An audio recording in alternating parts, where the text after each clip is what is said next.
around. No. Okay. Now, some do better than others. You are going to do better. I know you are. I don't think. Yes, you are. I know you. You're going to do great. Okay. You're not a politician either.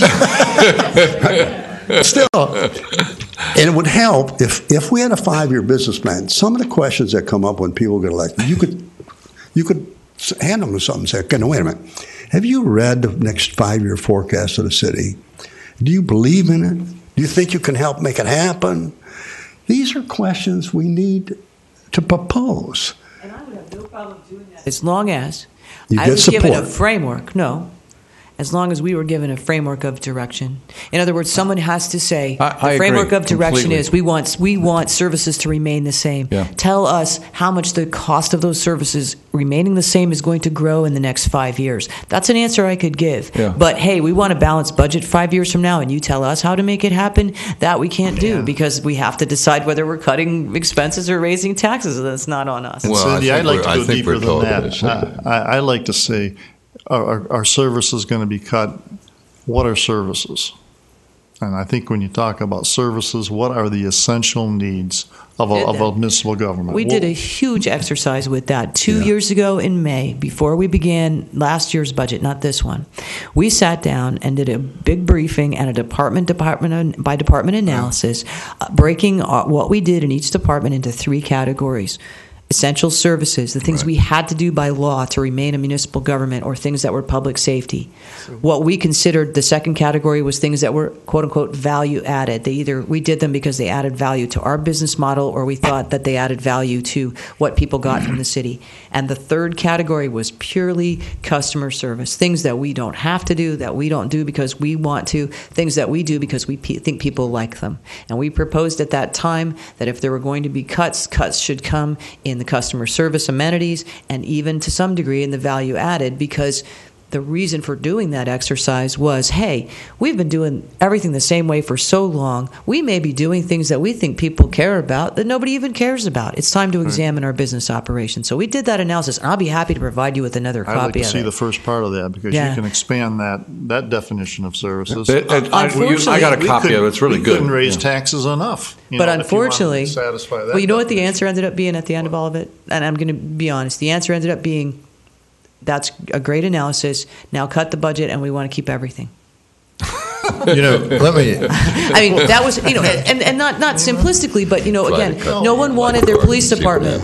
Nobody We're not wanted their police Washington, department. D.C. or the federal government. But when we talked about reducing police services, for instance, and I mean, it sounds facetious, but I'm serious. People were not interested in losing the things that were important to them in the police department. And what the real challenge becomes is something that doesn't matter to you is something that's incredibly important to someone else. And every single one of those things on the list had fans. You know what I mean? There was a group of people to whom that was very, very important. And so it became, there was nothing on the list that nobody cared about. And so it just really became a matter of who did we not want to listen to the most. And at the end of the day, we cut the budgets and we tried hard to keep delivering everything that everyone wanted. That's really the crux of what we did in the last 2 years. But I'll provide that analysis. I think it was a good exercise. Yeah, And that's it was. one of the weaknesses of a 2-year election cycle. Making the budgets really work. And when you every year we're electing them. And when you're changing either 40% or potentially 60% of the council, it makes no sense at all. But I just make one point, just as an aside, and that is that one of the hidden costs, and we talked about overtime going up, was use it or lose it. In the past, people would accrue their vacations and their sick leave so that they'd get a payout when they retire. Well, now use it or lose it means that all those weeks that were otherwise productive hours are now subtracted. So you essentially have a smaller base of actual hours worked during the year, more so than just the reduction in the force. Just a point. Well, and I have to chime in, Mr. Chairman, because I've been responsible for having to come up with some of those policies at the state level and at county levels. And part of the problem is that a lot of those were earned at $4, $5, $6 an hour, where now they're up to $12, $15, $20 an hour.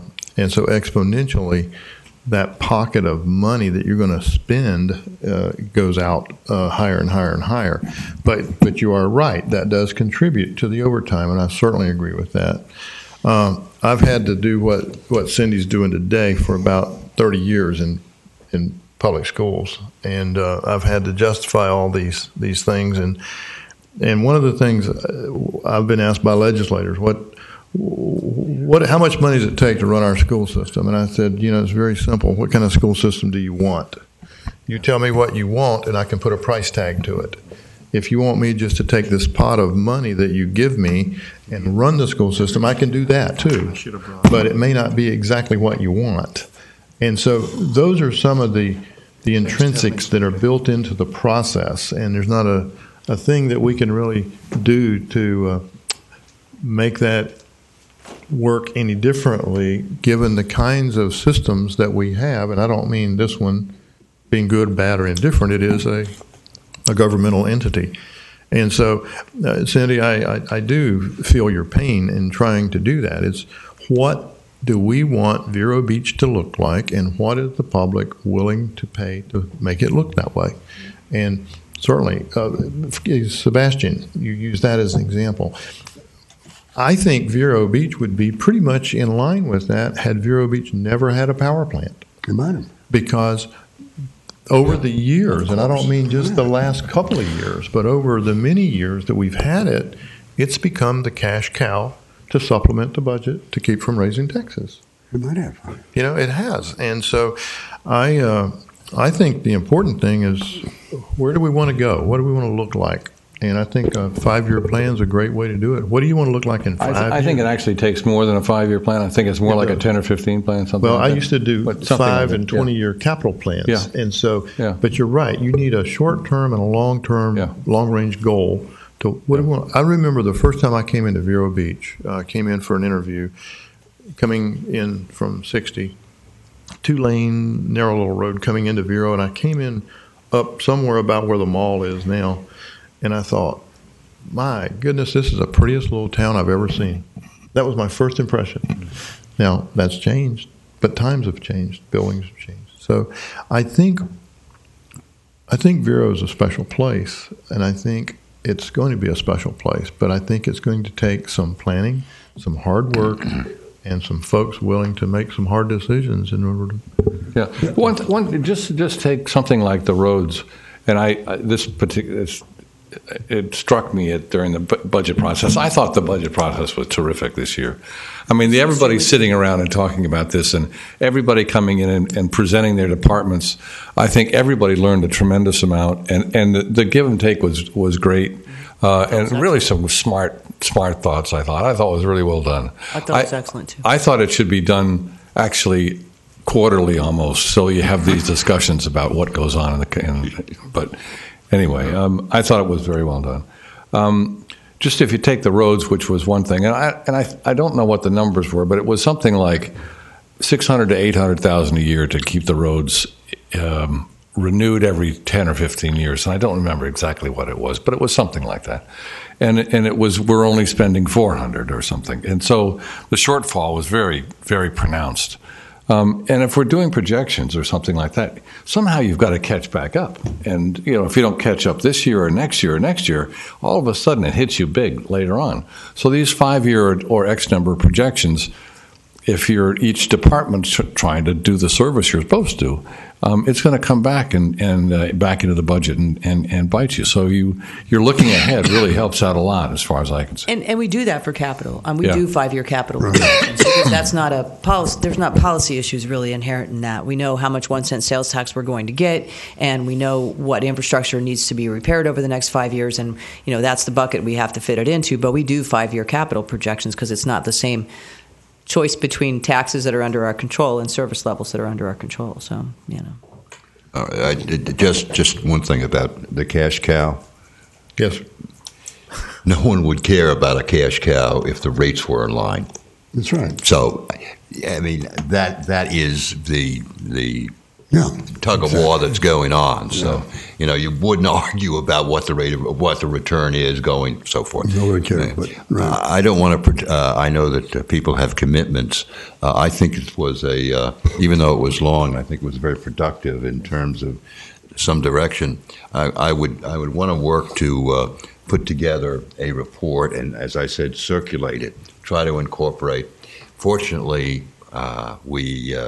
I'm recording this at home, so I can write down some of the profound ideas that you guys Clean up on come up with. But with that, I really don't want to set a new date at this time because the city council is likely going to come back and ask us to review some issues. So. As a minimum, we'll have in October, November, the quarterly rate sufficiency and what's the word I'm looking for? Oh, God, I'm sorry. It's late. The quarterly rate sufficiency and the budget amendment for 13-14, which we have to adopt before the end of November. So we'll have a couple of things we'll have in the October timeframe. I would propose that we have a September meeting to be announced. Perhaps toward the end of September, early October, after some of the deliberations on the budget, and as well as any recommendations that you want to make prior to the election. Mr. Chairman, just as a FYI, I will be out of town probably until the second week in October. Just as an FYI.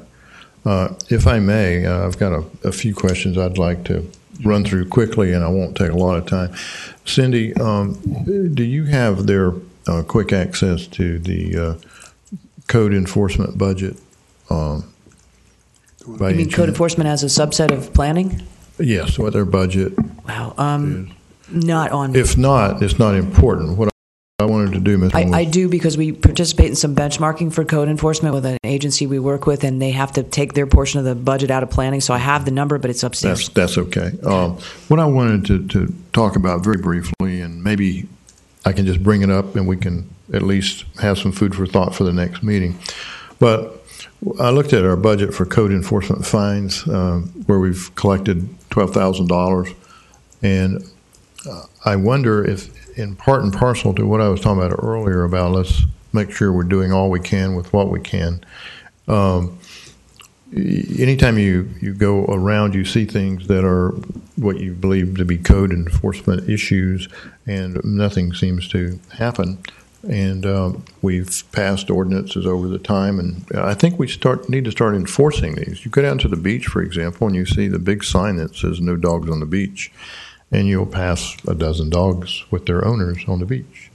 Now, I believe those are code enforcement issues. Yeah, particularly when we cut the stand.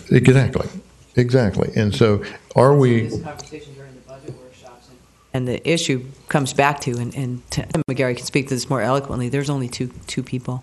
Well, and all I'm saying, Cindy, is if we start enforcing those, we'll get more revenue to take care of some of those issues. Person, and if it's going to be an enterprise type fund, then we need to look at enforcing them. The other thing is, very quickly, if possible, when we have these meetings, if we could have copies of those things that we have beyond what we pick up, would be helpful. I know the chairman and I were both without documents there earlier.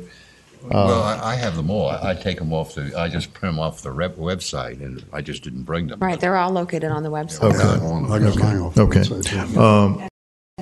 I made a commitment, we've stopped just making copies of everything for everyone because we were spending a lot of money.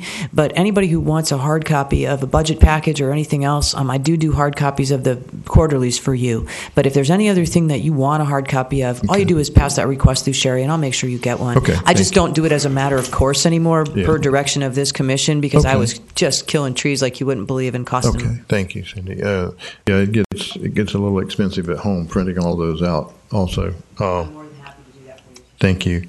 The other thing is I do want to bring back for discussion later, Mr. Chairman, the issue about identifying the payouts as a separate line item in the budget. And can I add one more thing to that? again, it comes back to my payroll system. It also comes back to the fact that the IRS very much considers that salary. So, my payroll system and my general ledger is designed to also support the filing of payroll taxes, et cetera. And again, I will just respectfully agree to disagree, because that's just, we've had that conversation. And if it's, but we can talk about it some more. System, but if it's a budget issue, then anyway, I'll bring that back for just a discussion at the next meeting. Finally, Mr. Chairman, I need to read a disclosure into the records. We had a meeting, our last meeting on June 25th, regarding an RFP. I don't think that you can do that here with another member of the audit committee sitting next to him. I have to. This is something He did different. not vote on an item that was discussed. He filled out the form, so he has to disclose it at a meeting. I have He's to. just saying is Oh, why we're not it's- talking about the other committee. We're talking about the last we're talking Finance about Commission. this, No, yes. no. Peace out. We were talking about an RFP for some negotiated contracts with different power companies, and I did not vote on that. And the reason I didn't, I have to disclose this, that I, Noah Powers, hereby disclose that on June 25th, 2014, a measure before my agency and the nature of my conflicting interest in the measures as follows. There exists a possibility that Duke Power will be a prospective provider through an upcoming RFP. My son works for Duke Power, and while he would not likely be involved in the RFP process, I do not want to have any vote on this issue to avoid any possible conflict, or so as to avoid any possible conflict. Okay. Thank you very much. I appreciate that, and I'll give you this entire package. And that's my final comment, Mr. Chairman. Randy, you have anything? Yeah, I kind of wonder. I wonder why this committee didn't start the budget process. Is it normal? Is it normal? It is normal. The budget is the city manager's proposal to his bosses, if you will, the council. Okay. And so it is very normal. That's very much his response to their direction to him and their priority setting and his proposal for how to achieve the goals that they've given him in the course of the last year, and with regard to the budget in particular. Yeah. So it's very normal for that to start out as a dialogue between elected officials and the city manager. And then what we've done here, which is it gets remanded back to other commissions so that in case they want to weigh in on it before it gets adopted. Yeah. But that's the normal process. Okay. It's really, I like to say it this way, the budget is the ultimate policy document, because what really matters to you is what you spend money on. Yeah. But I mean, we don't recommend anything then. I mean, it's kind of a little funny that we kind of don't get as involved as I think I would have thought, not having been involved in anything like this before. I would have thought we would have been involved more and know much more about it than make recommendations. But we are going to make recommendations to the council on this discussion we had today. Yeah. But Randy, I agree. I had when I first started, I had that same thought process that it seems like we're coming on the back end of the process instead of the front end of the process. Yeah. And so I understand what you're saying. Yeah. Anyway, just an observation. If you look at the Finance Commission, if you look at the Code of Ordinances with regard to the charter of the Finance Commission, it's to review quarterly budget, to actuals, but not necessarily the preparation of the budget isn't called out. And I think, again, for that very reason that, it's really a policy document and initially needs to be a conversation between the city manager and the people that give him direction. Yeah.